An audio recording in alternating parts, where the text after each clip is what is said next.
Bonjour, je suis Mélanie Carter. Et moi, Dominique Bergevin. Bienvenue à Parlons commerce. Aujourd'hui, nous discutons des stratégies pour obtenir de nouveaux clients, un enjeu important pour toute entreprise. Et lorsque ces stratégies ont des horizons internationaux, y a-t-il moyen d'y arriver sans dépenser des fortunes en frais de voyage? Dans quelques instants, nous allons partager avec vous une conversation que j'ai eue avec Alan Place, un professionnel d'expérience en matière de développement des affaires qui détient une longue liste de clients internationaux. Mais d'abord, voici quelques clés du succès à garder en tête pour conquérir de nouveaux clients à l'étranger. Toujours faire une analyse détaillée du nouveau marché, parce que de comprendre la demande de produits semblables aux vôtres permet d'identifier votre avantage concurrentiel ainsi que le potentiel de croissance de l'industrie. Ce qui se vend bien dans un pays ne se vend pas nécessairement bien dans un autre. Développer des stratégies spécifiques pour chacun des marchés est souvent plus gagnant que de les approcher tous de la même façon. La conscience culturelle et sociale est essentielle dans la vente. Mieux que vous connaissez votre client, plus grand sera votre succès. L'utilisation de musique, de vedettes et de marques locales peuvent souvent faciliter l'intégration d'un produit dans un nouveau marché. Soyez particulièrement prudent à ce qui a trait au langage et aux références à la culture pop dans vos campagnes promotionnelles. Passons maintenant à notre entrevue avec Alan Place, vice-président des ventes et de marketing pour Quicksilk Inc., un fabricant de logiciels de sites Web pour petites et moyennes entreprises. Avec 25 ans d'expérience en développement des affaires et en vente à l'échelle internationale, Alan s'y connaît dans l'acquisition de nouveaux clients. There are many ways of meeting new customers. You can go to a trade show, you can visit a market of interest, you can get a referral. What would you say is the best way to meet a new international customer? As you point out, there are a number of ways of meeting them. One way that I particularly favor is trade shows. It can be an incredibly cost-effective way to be able to meet new customers. In addition, you're able to meet potential partners, alliances, or companies that you may wish to sell your product overseas if you're pursuing an indirect distribution strategy. The important point here is this. You need to work the trade show before you go. If you arrive there with a bag full of trade show trinkets and some business cards, you've largely wasted your time and money. Go to the exhibit website beforehand. Find out who the exhibitors are. Go to their websites and find out if you need to meet them. Are they competitors? Are they potential distributors or customers? And engage with them before you arrive, so that if people do come by your booth and find something of interest, great, that's gravy. But you've got an aggressive meeting schedule set up before your arrival. Very interesting. So once you've landed that new customer, I guess the question then becomes, how do you retain the customer's loyalty and form a long-term, strong relationship with that customer? That's a particularly difficult thing to do over distance. In its most simple terms, mind share is market share. If your customer wakes up every morning thinking your company's name, it will be as a direct result of the fact that, first of all, the product is doing what it was you said it was going to do when they bought it. But more importantly, you need to stay in touch with them. And this is one of the advantages of working with an indirect distribution channel. You can, to some degree, offload the responsibility for not only sales, but also, in some instances, support of the software. Irrespective of whether you sell direct or whether you're going through distribution channel, it's absolutely critical for a company to be in region, to travel in order to meet the customers, not only to make sure that they're satisfied, but also to meet new customers. Mm-hmm. You mentioned about selling directly or indirectly. Is there a different approach that one company should take in meeting new customers based on their preferred distribution channel? So I'll answer the question, but as a precursor to it, a company should consider selling directly when the product is expensive, the sales cycle is long, a year or 2 years, where there's going to be ongoing engagement with the manufacturer, where there's customization or training required. You can sell indirectly where the products are relatively inexpensive, the sales cycles are relatively short, and there isn't a great deal of need to engage with the manufacturer. That makes sense. So with that as a basis, if you've decided that you are going to sell indirectly, it's important to be able to engage on an ongoing basis with your distributors in order to be able to not only establish loyalty with them, but also to make sure that the end users, the customers that they're selling to, know that you're providing ongoing support to the distributors. Thank you very much, Alan, for your expertise. Thank you very much indeed. Pleasure to be here.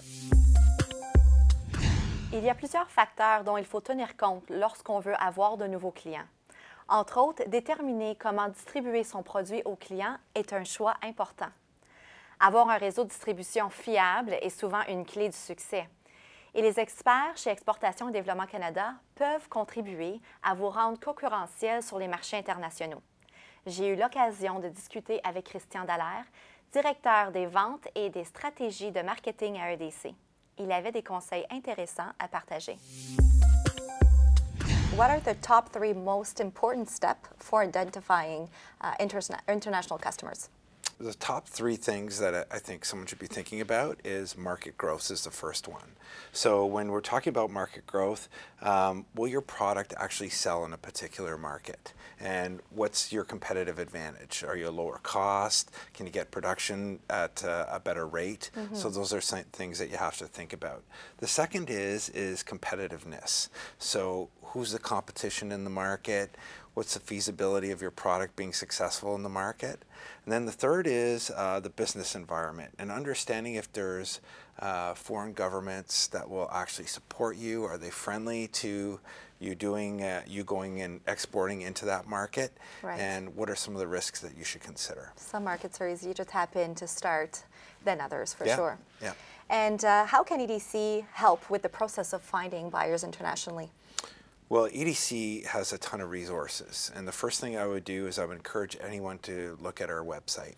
I think that our website has a lot of good country info on there. There's a lot of white papers. There's a lot of good resources and links that really can help any organization understand where they should be going and what EDC can do to help out. I would also encourage anyone to reach out to us, and we're here to help support exporters, and I think we're actually exporting experts. So Right. what we should be doing is making sure that we're here for you and we're providing the right types of products. So and we also create matchmaking opportunities. So if there are potential markets that you might not even recognize, EDC can help you with that. Thank you. And in your opinion, what are the 2 or 3 major mistakes that companies tend to make when they're going out internationally? Well, I think the first is not understanding your market. Right. So really taking the time to research it, to understand what's the best market to go into. Is it feasible? Is it really going to sell your product? The second is understanding the market sensitivities. There's a lot of different cultures and different traditions and styles that are out there, and you really have to understand those before you go into that market. It's not necessarily... You may need to adapt your product by changing the package maybe, or... Absolutely. And then the third would be understanding the suppliers, because you have to get to know who they are they reputable? So really understanding that to make your product work. Awesome. Thank you so much for sharing your insights. Comme nous l'avons déjà mentionné, un des premiers choix à prendre lorsqu'on va à l'international, c'est de décider si on va vendre directement au client ou par l'entremise d'un distributeur. Exact. Et quand on cherche ce distributeur, on doit faire les recherches appropriées. C'est-à-dire qu'on veut savoir que le distributeur va avoir l'expertise en fonction du secteur en question. Aussi qu'il va avoir les connaissances du marché là où on veut vendre. Aussi, on veut s'assurer qu'il soit financièrement capable de bien nous servir. Il est important aussi de voir c'est quoi les autres produits que le distributeur a dans son portefeuille, étant donné qu'on veut éviter les conflits d'intérêts. Tout à fait. Lorsque le produit est un peu plus technique ou plus dispendieux, la vente directe au client peut être avantageux. Et dans ce cas-là, prendre avantage de foires commerciales est une bonne façon de rencontrer plusieurs clients dans un milieu. Avec le temps, par contre, un voyage dans le marché pour vraiment développer des relations sera importante, et avec votre force à vente, et aussi avec vos experts techniques. Parce que lorsque le client a une question un peu plus pointue, il peut leur poser et obtenir une réponse, et ça a de la valeur pour le client. Exact. Avec le temps aussi d'établir une représentation locale pourrait être important. Exactement, parce qu'ainsi, ils peuvent poser leurs questions et dans le langage du pays, puis à l'heure locale. Ça permet vraiment de développer des relations de longue durée. Exact. Et puis, parlant de relations de longue durée, il y a plusieurs institutions ou organisations qui sont là pour aider à développer les relations, telles que mentionnées par Chris Dallaire. En fait, EDC a de la représentation de façon internationale, puis aussi les délégués commerciaux sont là pour vous aider et pour vous représenter alors que vous essayez d'établir des nouvelles relations.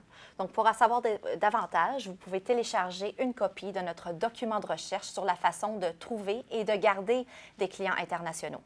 Visitez notre site web au edc.ca/trouver client. Merci d'avoir été à l'écoute. Je suis Mélanie Carter. Et moi, Dominique Bergevin. D'ici la prochaine fois, parlons commerce.